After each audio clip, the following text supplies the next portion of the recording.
Hi guys, I'm Kasha. Welcome to the channel. Welcome to our coffee times together. So because we've passed mid-year of 2020, and even though this year has been quite poop, if I might say, I have been watching a lot of films, which is, I guess, one of the positive things of when I had to be really in isolation.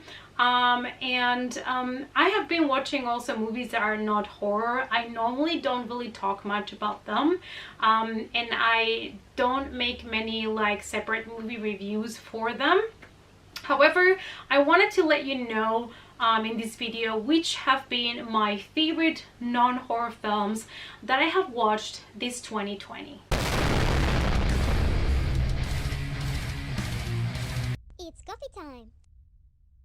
If you do follow me on Letterboxd, you have been seeing maybe my review of these films, or you have seen that I have given them a rating, so you know that I like them. If you don't follow me yet on Letterboxd and you have an account, the link is down below. So I'm gonna quickly go through the films that I enjoyed a lot, and these are movies that I gave at least 3.5 or more stars out of 5. So I'm just quickly here to recommend them to you in case that you also, like me, like to check any kind of genre when it comes to movies. Let's start with Call Me By Your Name. This is a 2017 coming of age story, and I gave this one 4 stars. It's the summer of 1983, and a 17-year-old is spending a day with his family at their 17th century villa in Italy. So the very young 17-year-old soon meets Oliver, who is an older guy that is working as an intern for his father, and this is all about discovering your sexuality and the relationship that they both have with each other. I think this film, the script is fantastic, and the level of intimacy and sensuality that we get to see in the movie, it's something that we are not used to in modern cinema anymore. The way that everything is so subtle, and even though the film is slow paced, it is very mesmerizing, and I absolutely loved it. Next we have the director's debut of Greta Gerwig, and that is Ladybird. I also gave this one 4 stars. This is another coming of age story starring Saoirse Ronan, whom I love, and she is kind of going through the changes of when you're a teenager. You don't understand the world. There are things that you don't agree with, and it's just lovely to see her navigate through all of that. And even as an adult, I absolutely love the exploration of growing up and becoming an adult, and what that means, because we've all been there. So I think that she did such a wonderful job with fleshing out these characters for us, and it is a great movie for being a debut. Next we have A Ghost Story, another one that got 4 stars for me. Let me start saying this movie is not for everybody. This is a very experimental, different, slow, and like nothing I have ever seen before. The concept is pretty basic. It is about how we as humans deal with loss and moving on after we lose somebody that we love. So our main characters, it's a couple that are living together, they're happy, and he dies in a car accident at the beginning of the film, and after that he ends up being a ghost that wanders through the house, and that is basically the film.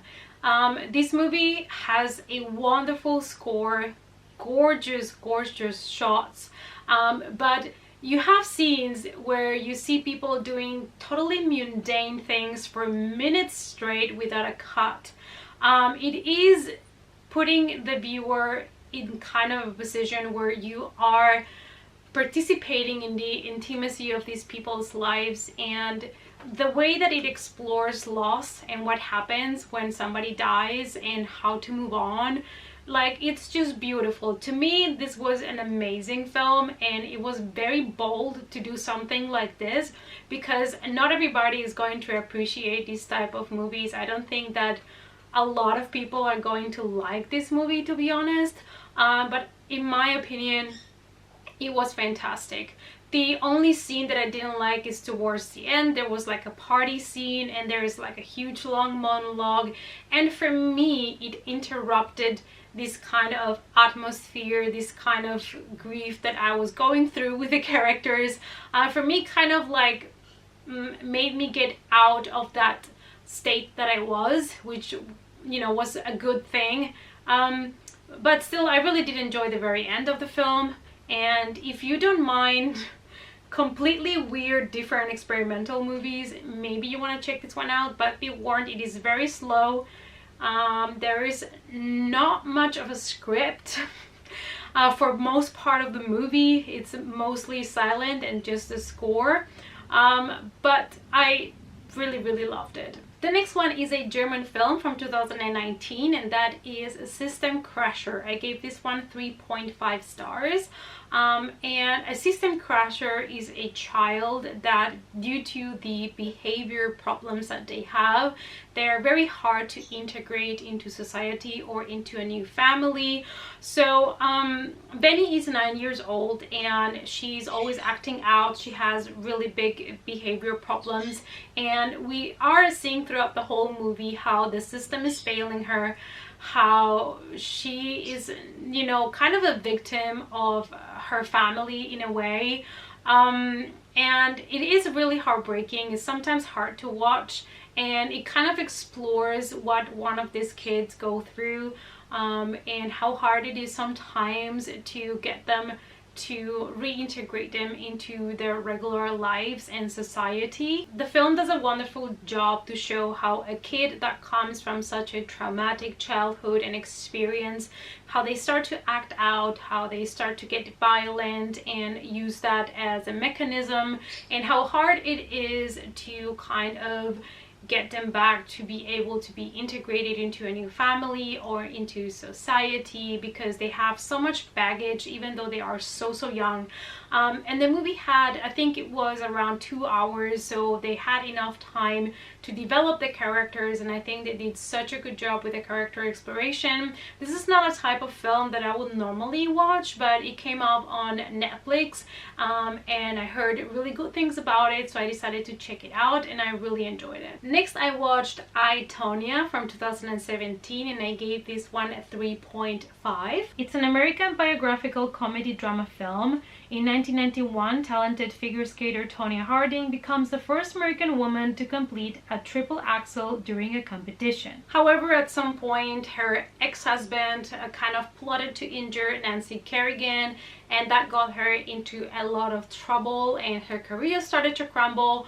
What I really loved about this movie is the editing. The script was fantastic, the acting was great, and I like that they kind of just depicted the things that happened without being black or white. Like, I didn't feel like they were taking sides, and they were kind of trying to expose what happened, and I really did enjoy this film. Next, we have A Simple Favor from 2018. I gave this one only 3 stars, but I still wanted to talk about it because I thought it was a wonderful kind of black comedy slash thriller, and I liked it because it was a little bit different. So we have here a widower and a mom that has her cooking vlog, and she's like the perfect mom. Like, she has everything under control. She's always participating in all school events and cooking for them, and she has everything on check. Until one day she meets this other mom that is supposed to not socialize with the moms, and she is a very rich, successful businesswoman, and they start this kind of weird friendship between them, and then things start to go a little bit downhill, to be honest. But I liked it because it was unexpected and it had a couple of nice twists. Next, we have from 2017 Thoroughbreds, and I gave this one 3 stars. This is a black comedy thriller, so I wanted to talk about this one as well because it was different from other films that I have watched, and I think it's definitely worth a watch. One of my selling points was Anna Taylor-Joy. I absolutely adore her since she was in Split, and I've been following her a little bit. I did watch Emma this year, and I absolutely loved her in that role as well. So this is about two friends that haven't seen each other for years, and they kind of reconnect again later in life. So Lily is very posh and rich, and Amanda is more kind of, you know, the outsider. And they, you know, when they reconnect, they start this really weird, not really healthy relationship between them. And that is all that I want to tell you. I don't want to spoil any kind of plot. But this movie was more violent than I expected towards the end, and it was really different. Then we have from 2018, Mid-90s, and I gave this one also 3 stars. It is written and directed by Jonah Hill, and this is a coming-of-age kind of comedy drama. It is about this 13-year-old boy that it is kind of having trouble at home, but also starts hanging out with some group of skaters, and you know, it's just a very raw kind of exploration of this 13-year-old boy's coming of age story. It is based on the 90s, obviously, and it is definitely for people that used to skate. When I was younger, I used to hang out with people that were skating, and I even kind of used to wear those baggy skater pants and things like that. So it was nice to kind of go back to the 90s. And the last one that I would like to talk to you about is an American independent film called Speak, and I gave this one 3.5 stars. And I think it's a movie that it's not talked about much, but I thought that it was really good. It is the exploration of trigger warning for rape. So we have this freshman girl played by Kristen Stewart, and she stops speaking after something really traumatic happens to her. So we follow her story to uncover what happened to her. I mean, towards the beginning, you already kind of know that it has to do with a guy that raped her during summer, and after that she just stopped talking and is having really, you know, a tough time to process what happened to her. It is a movie from 2004, and it's also based on a novel from 1999 that was very popular as well when it came out. But this is another movie that I would really recommend. It's also kind of like a coming-of-age story. I feel like in this video I've talked about a lot of coming-of-age stories. I guess that has been my theme for the first part of 2020 when it comes to non-horror films. Let me know down below, now that we're talking about it, what is your favorite coming of age story movie? Let me know in the comments. Alright you guys, so these were some of the non-horror films that I have really enjoyed in the first part of 2020. Let me know, what apart from horror have you been watching? What would you recommend me to check out? Let me know in the comments down below. Let's talk about it. If you want to follow me in other social media, as always, the links are down below, and I hope to see you all in the next coffee time. Bye!